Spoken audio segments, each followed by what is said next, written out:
అందరికీ నమస్కారం. వేదిక మీద ఉన్న గౌరవనీయులు,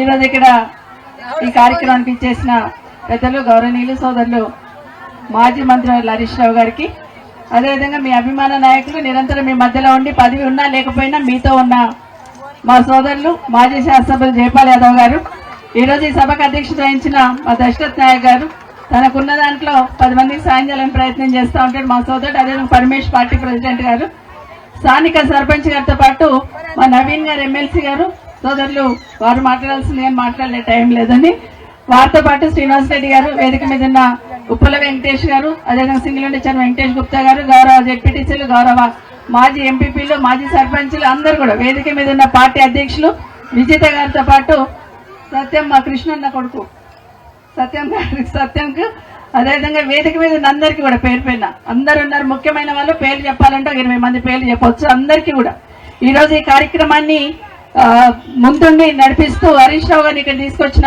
అంజనాయ్ గారికి, స్థానిక సర్పంచ్ గారికి, ఇక్కడికి ఇచ్చేసిన మా అక్క చెల్లెళ్ళకి, మా అన్న తమ్ముళ్ళకి, పత్రికా సోదరులకు అందరికీ నమస్కారాలు తెలియజేస్తా ఉన్నాను. మీకు అందరికీ కూడా చాలా సంతోషం. ఈరోజు సేవాలాల్ మహారాజ్ విగ్రహం కానీ, అదేవిధంగా బాబు మన అంబేద్కర్ గారి విగ్రహం కానీ, అదేవిధంగా గాంధీజీ విగ్రహం కానీ పెట్టుకొని మమ్మల్ని అందరిని పిలిచినందుకు మీకు అందరికి ప్రత్యేకంగా ధన్యవాదాలు.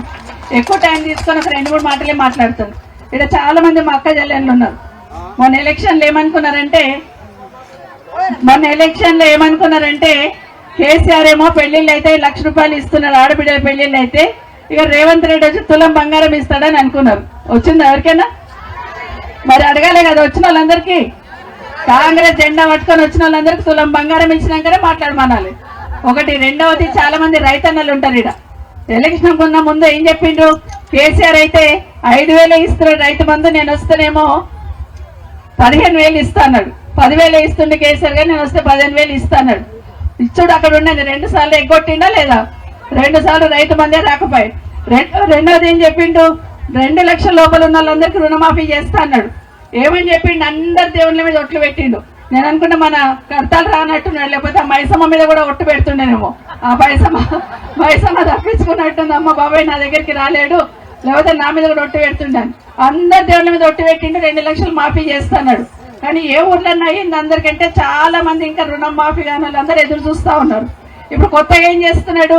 పిల్లలకు అందరికి ఉద్యోగాలు ఇస్తా అని చెప్పి యూనివర్సిటీల భూములు గుంజుకోవడము, దాని మీదకి జేసీబీలు పంపించడం చేస్తా ఉన్నాడు.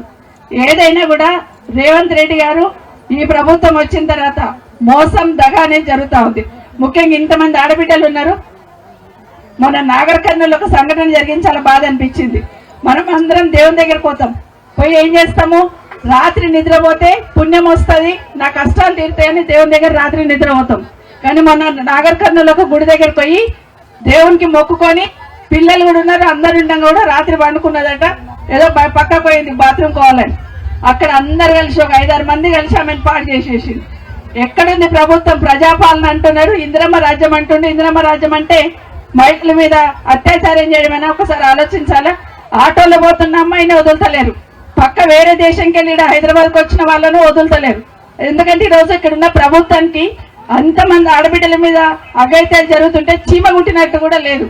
కాబట్టి ఖచ్చితంగా మనం అందరం కూడా కేసీఆర్ ఉన్నప్పుడు ఎంత నిర్భయంగా ఉన్నామో, కేసీఆర్ ఉన్నప్పుడు ఎంత భరోసాతో ఉన్నామో, ఈ ప్రభుత్వం వచ్చిన తర్వాత ఎన్ని రకాల అఘాయిత్యాలు జరుగుతున్నాయి, ఎన్ని రకాల ఇబ్బందులు జరుగుతున్నాయి మనం అందరం చూస్తా ఉన్నాం.